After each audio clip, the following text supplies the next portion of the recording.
अस्सलाम वालेकुम व्यूअर्स। आज जो मैं आपके लिए नुस्खा लेके हाजिर हुई हूँ वो लिकोरिया से रिलेटेड है। ये इन औरतों के लिए है जिनको लिकोरिया का बहुत ज़्यादा पुराना मसला है और वो किसी भी दवाई और नुस्खों से ठीक नहीं हो रहा, तो उनके लिए हमारा ये नुस्खा किसी भी नेमत से कम नहीं। लिहाजा उम्मीद है कि आपको ज़रूर इस नुस्खे से शिफा होगी, क्योंकि इस नुस्खे से पुराना लिकोरिया चंद ही दिनों में ऐसे ख़त्म होता है जैसे मकनातीस लोहे को उठाता है। ये नुस्खा सालों से आजमूदा है, इसका कोई भी साइड इफ़ेक्ट भी नहीं है और ये काम करने में अपनी मिसाल आप है।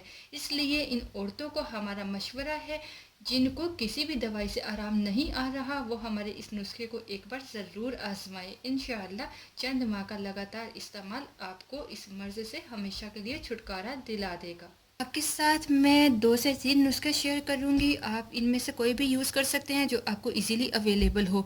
इसके साथ एक सिरप आपके साथ शेयर करूंगी, आप इस सिरप का भी इस्तेमाल कर सकते हैं। तो व्यूअर्स, आपको सबसे पहले नुस्खे को बनाने के लिए चाहिए आंवला पाउडर। आपने आंवला लेने हैं, आपको पंसार स्टोर से आसानी मिल जाएगा। अगर आपको आंवला का पाउडर मिल जाए तो बहुत ही बेस्ट है, आप आंवला का पाउडर ले लें। अदरवाइज़ आप आंवला लेकर आप उसे घर में ग्राइंड करके बारीक सा पाउडर सफ़ूफ बना लें। सेकंड में आपको चाहिए होगा हनी, शहद। आपने शहद लेना है। आंवला का सफ़ूफ आपने लेना है आधा चाय का चम्मच, और आपने शहद, खालिश शहद हनी लेना है 1 चाय का चम्मच। 1 चाय के चम्मच शहद में आपने आधा चाय का चम्मच खुश्क आंवला का पाउडर, आंवला का सफ़ूफ ऐड करना है। इसको अच्छी तरह मिक्स कर लें और इसको आपने सुबह और शाम, इस 1 चम्मच को आपने सुबह शाम आधा आधा चम्मच दिन में 2 बार इस्तेमाल करना है। चंद दिन आप इसका इस्तेमाल करें, इंशाल्लाह आपको अफाका होगा। इसके साथ साथ आप एक सिरप है मेंसोफोर्ट, ये अगर आपका पीरियड्स का भी कोई प्रॉब्लम है उसके लिए भी बेस्ट है। इसके अलावा अगर आपको लिकोरिया का प्रॉब्लम है तो उसके लिए भी बेस्ट है। ये आप इस्तेमाल करें, आप दिन में इसको 3 बार 2-2 चम्मच इस्तेमाल करें, इंशाल्लाह आपको इससे अफाका होगा। आप पढ़ सकते हैं, इस पर सारी डिटेल दी हुई है। औरतों के ख़ास अमराज मसलन बंदिश, हैज़, दर्द हैज़ का कम आना, अयाम में बेकायदगी, एसाबी कमज़ोरी, रहम में अजमा खून, लिकोरिया और हेटिया वगैरह। मेंसोफोर्ट डीएस कमज़ोरी रहम, वर्म रहम, ज़ख्म रहम और रहम और ओवरीज़ के तमाम नक्कास को दूर करके एवोल्यूशन के अमल को तेज़ और मौसर बनाने के साथ साथ फ़ेलोपियन ट्यूब के वर्म और जलन को भी ख़त्म करता है। तो ये बहुत अच्छा सिरप है, ये भी घरेलू बनाया हुआ एक सिरप है। आप इसको इस्तेमाल करें, इसके इस्तेमाल से इंशाल्लाह आपको ज़रूर फ़ायदा होगा। यकीनन आपको ये किसी दवाखाना से बआसानी मिल जाएगा, मेंसोफोर्ट डीएस सिरप।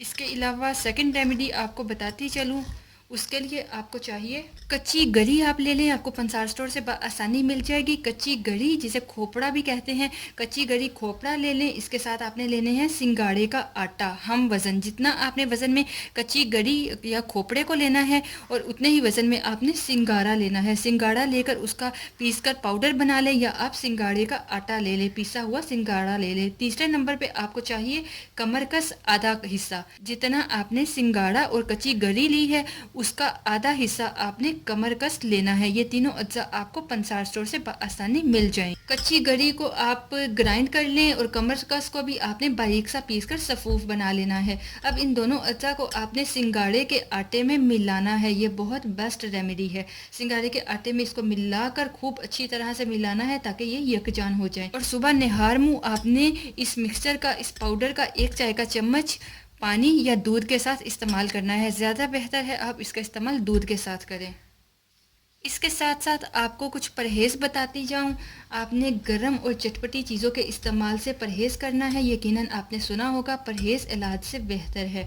तो आपने फलों और सब्जियों का ज़्यादा से ज़्यादा इस्तेमाल करना है। बकरे का शोरबा इस्तेमाल करें, अपने दिमाग को बुरे ख्यालात से पाक रखें, ज़ुद हज़म ग़िज़ाएँ खाएँ, दूध, दाल, मूंग, शोरबा, चपाती, साबूदाना, मूंग की खिचड़ी, पालक वगैरह का इस्तेमाल करें। धूप में फिरने से और बहुत ज़्यादा वर्जिश करने से परहेज़ करें। इंशाल्लाह बहुत जल्द आप सेहतयाब हो जाएंगे और आपका मसला बिल्कुल ठीक हो जाएगा।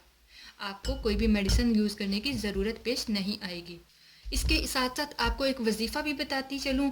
नाज़रीन, वो ख़वातीन जिनको लिकोरिया का मसला है, जिसकी वजह से इन्हें बहुत कमज़ोरी होती जा रही है, तो वो उन्होंने करना क्या है, 1 पाव सूखा खोपरा लेना है, कच्ची गरी लेनी है, लेकर आपने इसके 10 टुकड़े कर लेने हैं। 10 टुकड़े करके आपने पहले 21 मरतबा बावज़ू होकर पहले 21 मरतबा दरूद शरीफ़ पढ़ना है। इसके बाद 3 मरतबा आपने सूरह मुज़म्मिल पढ़नी है और सूरह मुज़म्मिल पढ़ने के बाद दोबारा से 21 मरतबा दरूद शरीफ पढ़ना है।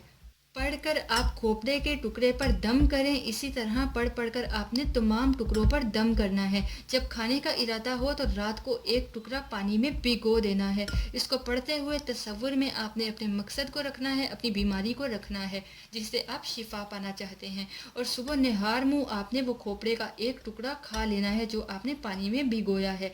लेकिन अयाम के दिनों में आपने इस खोपड़े को बिल्कुल भी इस्तेमाल नहीं करना, बल्कि पाक हालत में इस्तेमाल करना है। 21 दिन आप ये अमल करें। बेहतर है कि औरत मखसूस दिनों के बाद गुस्ल करके फिर इस्तेमाल करना शुरू करे ताकि 21 दिन पूरे हो सके। इंशाअल्लाह आराम आ जाएगा। और अगर लिकोरिया का मर्ज़ शदीद है तो औरत को चाहिए कि वो रात को इशा की नमाज के बाद 500 मरतबा रोज़ाना अस्तगफ़ार पढ़े। अस्तगफिरुल्लाह, आप पूरी इस आयत को पढ़ें। इंशाअल्लाह लिकोरिया का मर्ज़ हमेशा के लिए ख़त्म हो जाएगा। याद रखिए, 500 मरतबा आपने अस्तगफ़ार पढ़नी है इशा की नमाज के बाद। अगर आपको लिकोरिया का बहुत मसला है, आप वैसे भी पढ़ सकते हैं, इंशाअल्लाह आपको शिफा होगी। वीडियो पसंद आए तो लाइक बटन पे क्लिक करना और चैनल को सब्सक्राइब करना बिल्कुल मत भूलें। जज़ाकल्लाह। अल्लाह हाफ़िज़।